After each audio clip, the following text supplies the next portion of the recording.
Saludos y bienvenidos, amigos de Agroeditorial Publishing Company, a nuestros amigos, clientes y suscriptores. Gracias por acompañarnos en esta nueva oportunidad para compartir los siguientes minutos con una entrevista en nuestro tiempo de entrevistas precisamente. Bienvenidos una vez más. Quiero saludar con Rodrigo Gómez de la Torre. Él es analista agropecuario, económico y político, miembro de la Cámara de Agricultura del Ecuador, entre otras cosas. Quiero saludar con Rodrigo, darle la bienvenida para inmediatamente plantearle una de nuestras inquietudes. Bienvenido, Rodrigo. Francisco, muchísimas gracias por estar acá. Gracias a Agroeditorial por el espacio. Solo un comentario. Yo terminé mis funciones ya dentro de la Cámara de Agricultura. Van a ser 2 años y sí, sigo haciendo análisis, obviamente. Y como productor agropecuario, pues de eso, esa es mi actividad principal. Bien, Solo esa. gracias con esa aclaración. Rodrigo, ¿cómo puede afectar la actual situación política del Ecuador al sector agropecuario? ¿Cuál es o cómo mirar el futuro cercano? Entendiendo que Julio José Prado dejó el ministerio y también dejó en agenda o en carpeta algunos acuerdos con varios países. A ver, creo que es importante reconocer que el Ecuador desde mediados de 1800, o sea, siguiéndome un poquito atrás en el tiempo, se ha caracterizado por ser un país agroexportador, sea esto cacao, sea esto cascarilla, sea esto banano, sea camarón, flores, café, brócoli, pitahaya, etcétera. Realmente hemos ido evolucionando y hemos ido ampliando nuestra gama productiva cada vez más. Sin embargo, sí se identifican solamente los macroproductos, pero a veces no vemos los pequeños productores que sí están generando exportaciones.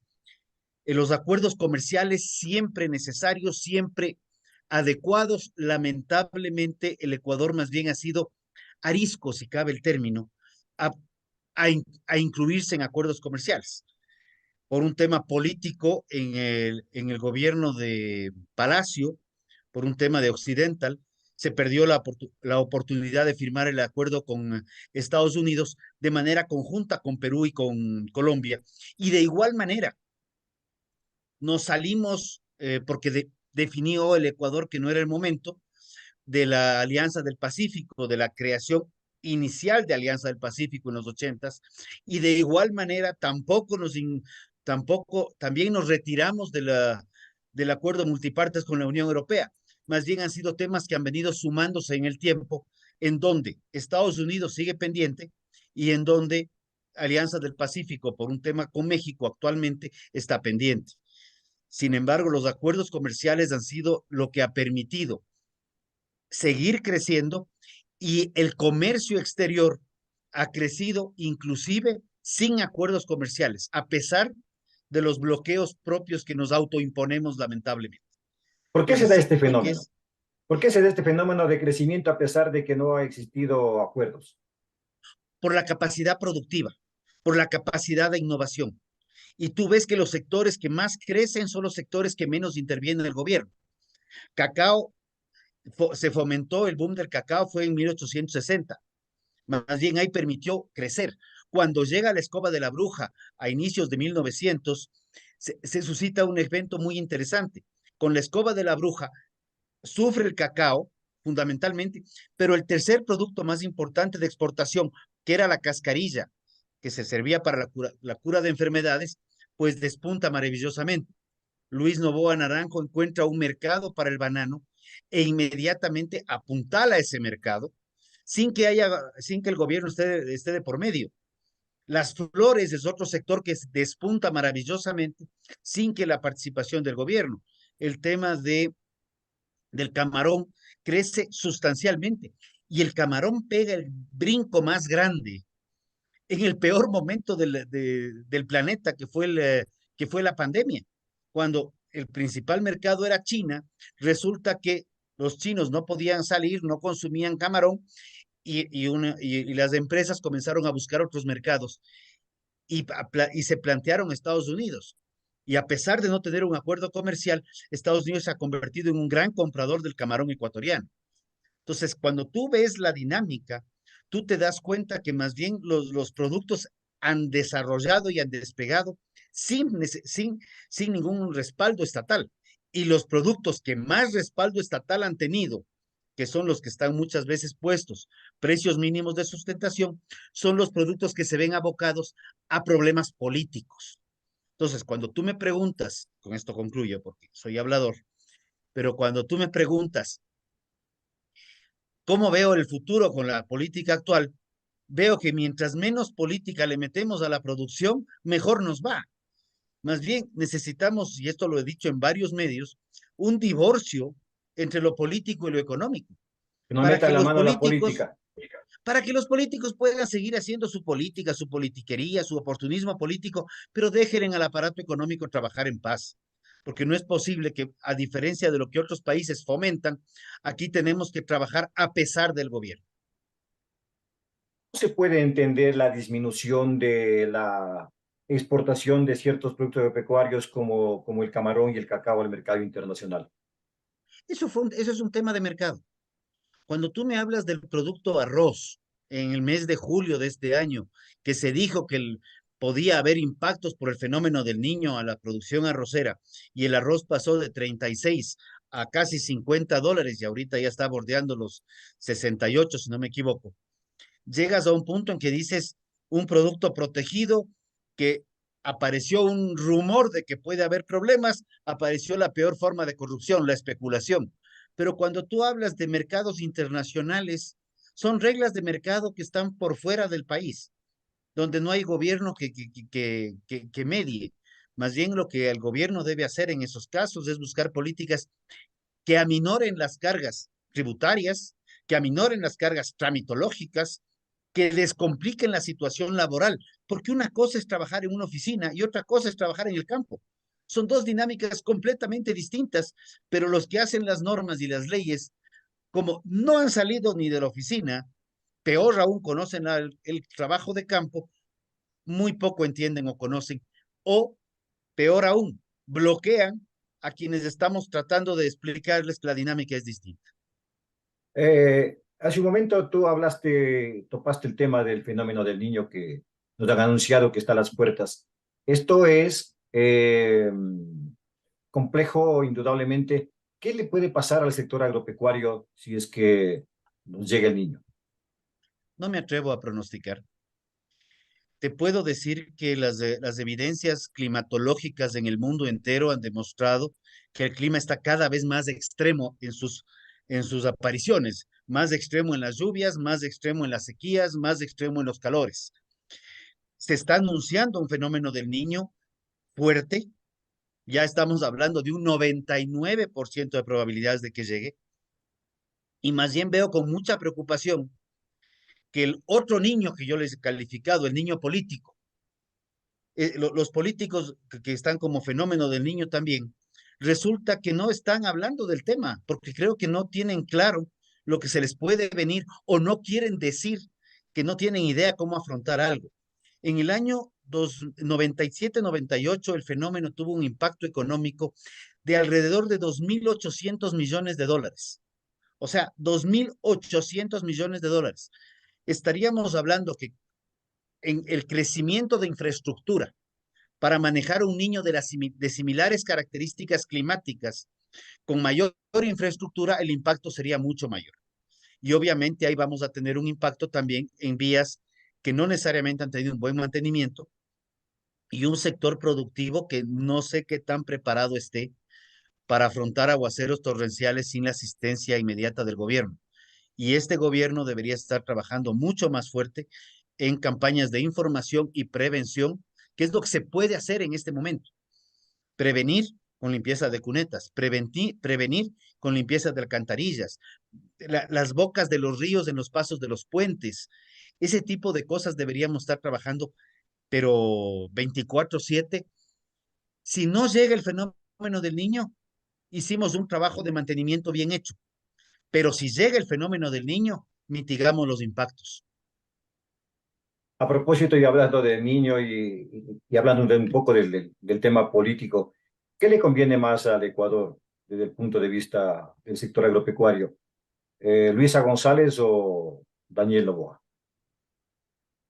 Creo O que es lo que ninguno. más le conviene, que le dejen en paz que le dejen en paz al sector productivo, que se firmen acuerdos comerciales y dejemos la ideología, que esté en la asamblea, que esté por Carondelet, que esté por allá.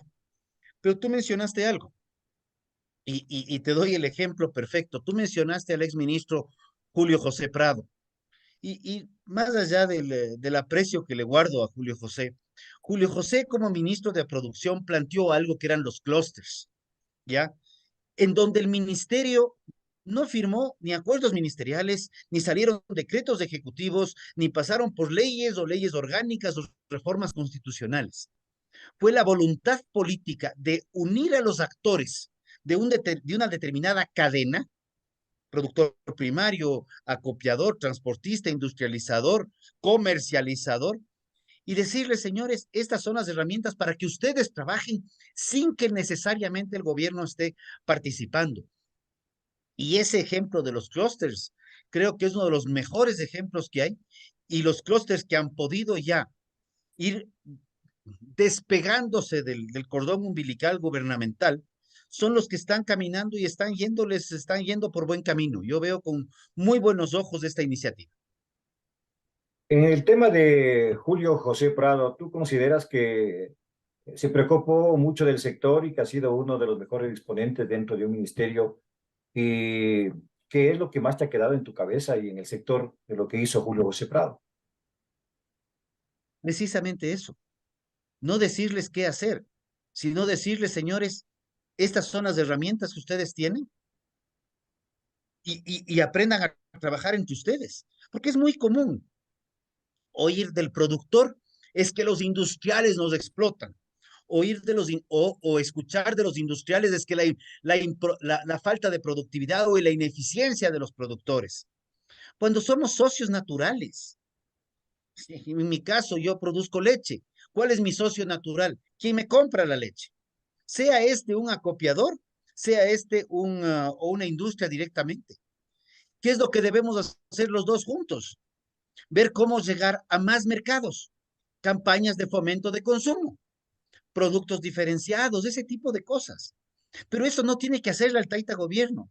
Eso es responsabilidad de los privados, de la cadena comercial, articuladamente con los productores, articuladamente con los industriales. Y por eso el concepto de clúster, que es la integración de cadenas productivas, pensando en todos los eslabones, donde el principal eslabón, y esto a veces me critican mucho, el principal eslabón no es el productor, tampoco es el industrial, tampoco es el transportista. El principal eslabón es el consumidor final, que es el que decide. Si tú, Francisco, quieres comerte un queso más a la semana o quieres tomarte un vaso de leche al día, tú estás contribuyendo a que yo como productor pueda sostener mi producción y pueda incrementar productividad sin necesidad que el gobierno participe, porque lo que vivimos en muchos sectores a veces es falta de mercado. Y el mercado no se crea por influjo psíquico, el mercado se crea porque hay campañas de consumo, porque hay información, porque hay trabajo mancomunado. ¿Por qué crees tú que la política se ha metido en el sector agropecuario? Tal vez el sector agropecuario le dio demasiado espacio para que los políticos también le metan mano al sector agropecuario.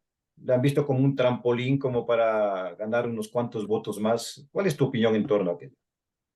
Suena bonito el proteccionismo.